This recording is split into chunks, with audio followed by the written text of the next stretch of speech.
с не нормалният такъв твърдия въобще материал, много ясно, че по време на пожарите е изгаря.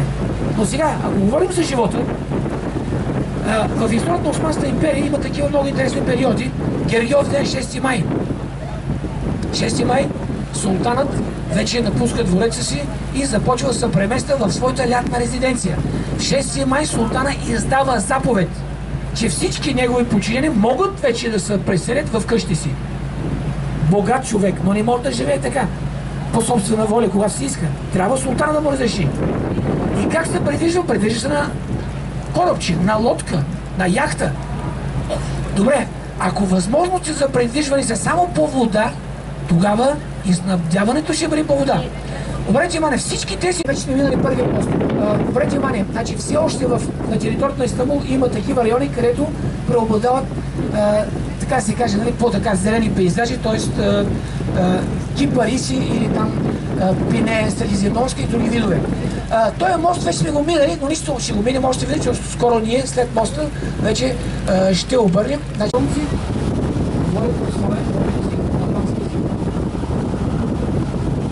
и като вече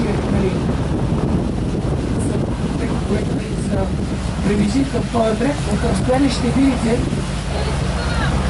втория мост на султан Фатих Мехмед II. И може би не знам къде ще видите крепостта Румели.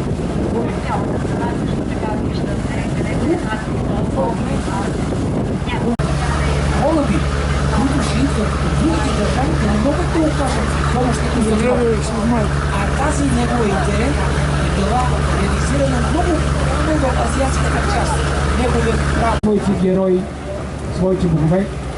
И се разказва интересен такъв мит, свързан с Бог Зевс. Бог Зевс е бил много силен и веднъж като се му изразява много Ио, се казва сега. Бог Зевс влюбва, но той си има официална жена, Хера. И започва този филм, Хера започва да ревнува. И за да не даде възможност, защото има героини, които са родили деца от този бог, да не даде възможност той пак да я опетни, какво прави? Тя приема решението да се избави от Ио. Слиза и идвам след малко.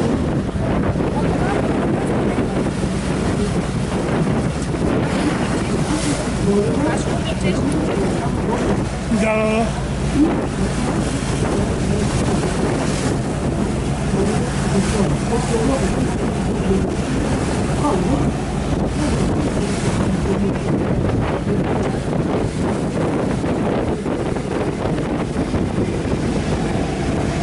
Анадолу и тази зона срещу жените и крепостта. Анадолу Кесарен, т.е.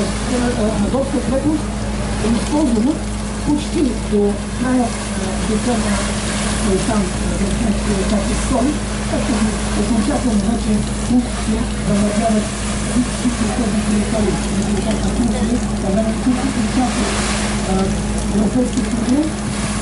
Тази крепост, която ще тук се появява вече друга много важна забележителност. Това е военната академия Сирени.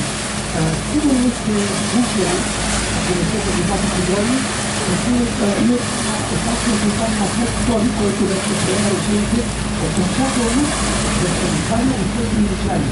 И сега може да се представи човека, да се сложи,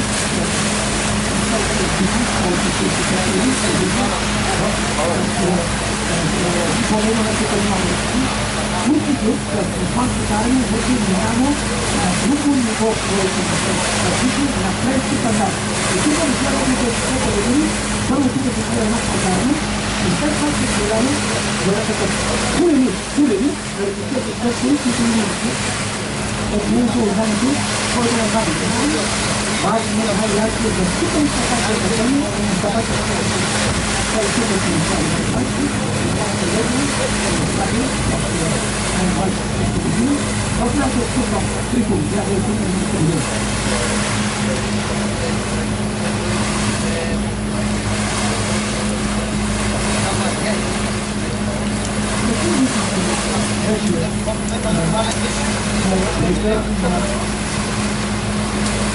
Градския континент.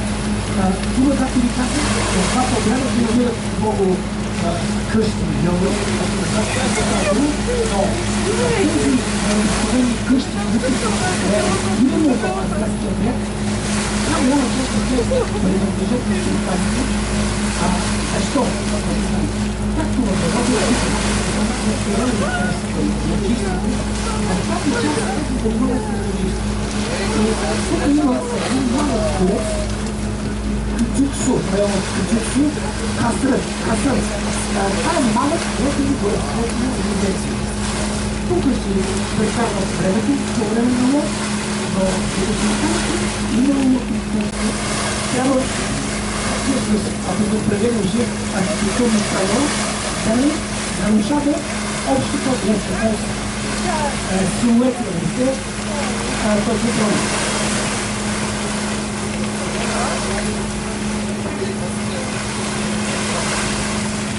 Този квартал към греците, епохата на Османския империя вече изгорихме квартал Каракей. Там са евреи. Иначе да вижте, евреите в разни периоди търсят места, където могат да се получат по този начин. Палатите, които са били палат. Палат е квартал на евреите. Има един квартал Хаскуел, също квартал на евреите. И друга част от Вещо Орди, там една също от този район.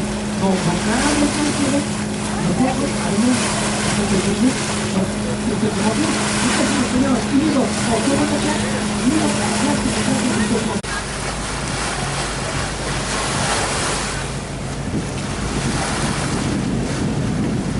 Второ, да видите в върха на Световата страни, който е на последния султан на империята Махмуд. Този дворец в наши дни е изпълнително после, ако е само, наши философи бригадки концепцията и трябва да изпълним на спорта и язика на земя и санките, се дава да предоставим на нови, като не е да се вижда.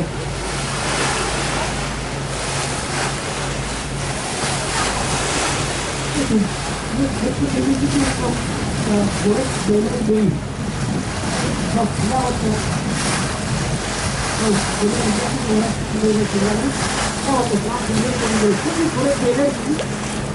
и султан Абдул Азиз, предателно Великан. Този дворец е над парите на султана и това е Наполеон III. Защо се разказва? Има някакви такива донесения за наши философисти, че между султана и тази княгиня се върти някакъв роман. И веднъж княгинята влезе в кута на султана и влиза в харема.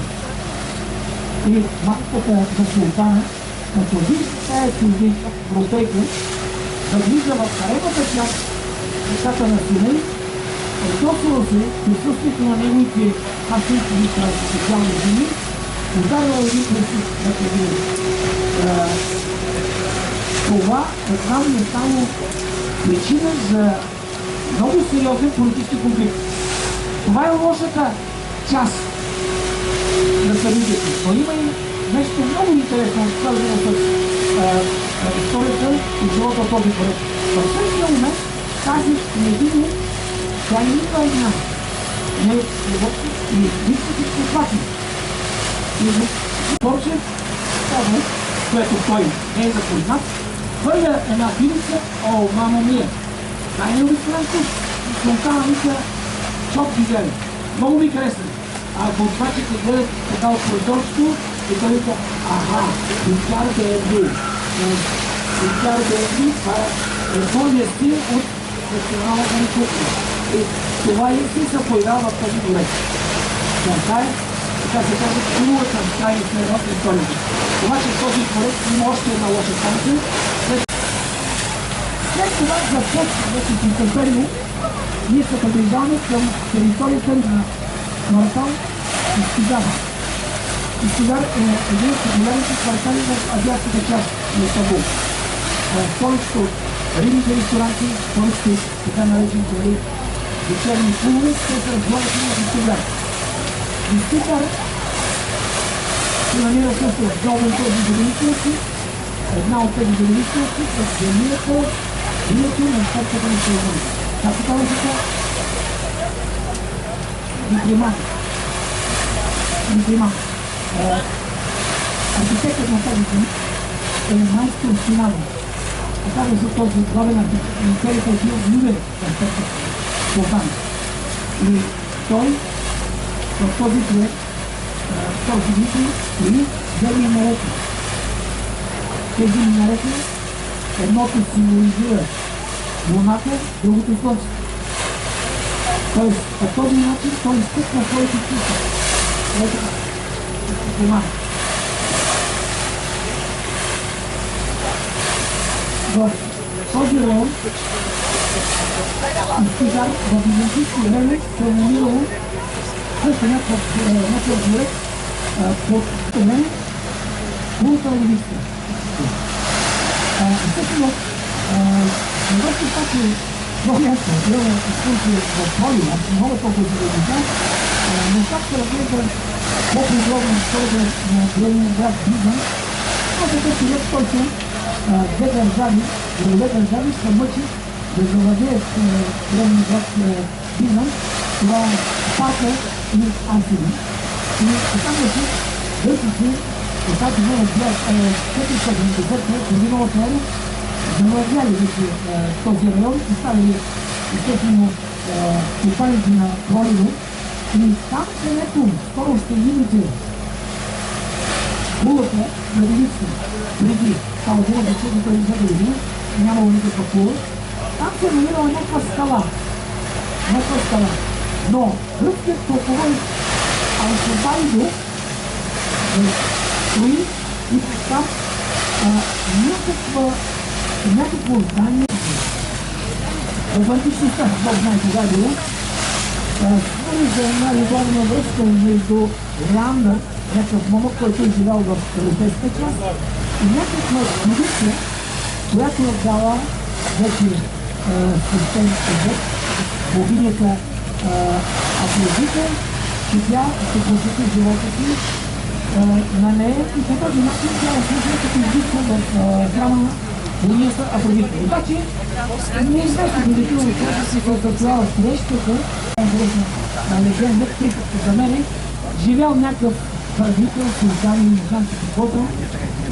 Има много деца, обаче има църква, с разделена красота, както винаги всички мъжите да имат децата си. И той много така обичал още на грани години, така се вълнува. Колко ли ще очаква тази красавица? Значи във всички, даже в съвременните държави, все още тази услуга не си е завидила значението, имаше астролози, има си подсказатели. И той отива, пред някакъв задател, и раздава въпроса. Какво бъде с лицата и моите приятели? И използването много странно. Казва, върши ли 11 години, тя ще бъде. Как? И по така е следно. И сега човека, като си бащата, допуска всички възможни такива ситуации, за да умрете. Оставете. Сега, колеги, искате ли да кажете? Да. Моята група си знаят, всички се занимават, че вие имате късмени от първата си.